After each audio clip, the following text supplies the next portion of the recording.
36,000 वर्ष व्यतीत हो गए, तब जन्मेजय को स्मरण आया कि मेरे पिता की जो मृत्यु थी वो तक्षक के डसने से हुई थी।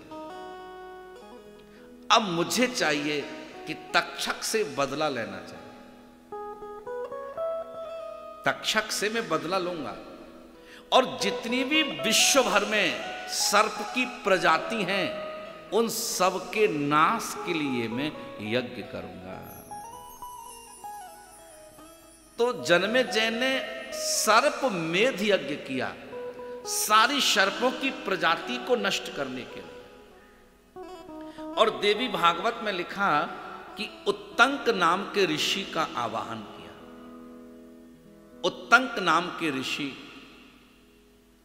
यज्ञाचार्य के रूप में प्रतिष्ठित किए और देवी भागवत में लिखा कि उत्तंक जब आए और स्वीकार किया यज्ञ को करना, और यज्ञ जब शुभारंभ हुआ तो सारे सर्प आसमान से कुंड में आकर के गिरने लगे। सारे सांप आसमान से आकर के कुंड में गिरने लगे। तब आज जन्मेजय ने कहा कि तक्षक को बुलाओ। तब कहा तक्षक भय से इंद्र के सिंहासन में लिपट गया।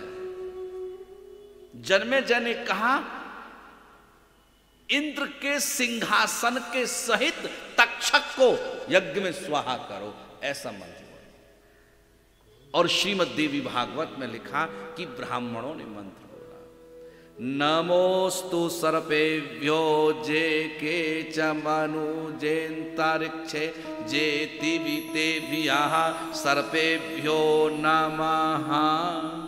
मंत्र बोला और राजा इंद्र का सिंहासन हिलने लगा, स्वाहाकार होने को तैयार होने लगा। उसी समय महाराज एक आस्तिक नाम के मुनि आ गए और जन्मेजय से कहा कि इस यज्ञ को आप पूर्ण आहुति कर दें कि तुम्हारे पिता को तक्षक ने डसा है, लेकिन सारी सर्प प्रजाति को स्वाहाकार करने का अधिकार तुमको नहीं है। व्यक्ति एक गलती करे तो उसका मतलब ये नहीं कि सारे लोग दोषी हो जाएंगे। आप तक्षक को स्वाहाकार करो ना, आपने तो सारे सर्प स्वाहा कर दिया। और आस्तिक मुनि ने कहा कि यदि तुम यज्ञ को नहीं रोकोगे तो मैं तुमको श्राप दूंगा मृत्यु को प्राप्त होने के लिए। और श्रीमद् देवी भागवत में लिखा कि आज आस्तिक मुनि के कहने से जन्मेजय ने यज्ञ को रोक दिया। और श्रीमद् देवी भागवत में लिखा कि ये जो आस्तिक मुनि थे इसने यज्ञ आकर क्यों रुकवा दिया, आप लोग समझ लें। इनके जो नाना जी थे मामा पक्ष, वो वासुकी नाग थे और मामा पक्ष से बच्चों को प्यार स्वाभाविक होता है।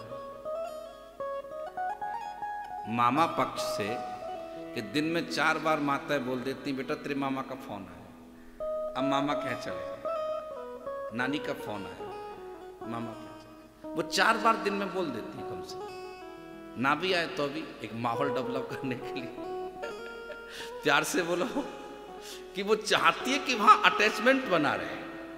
और श्रीमद् देवी भागवत में लिखा कि इनकी जो मां थी जरत्कारु, उनकी जो मां थी वो बासुकी नाग की बेटी थी।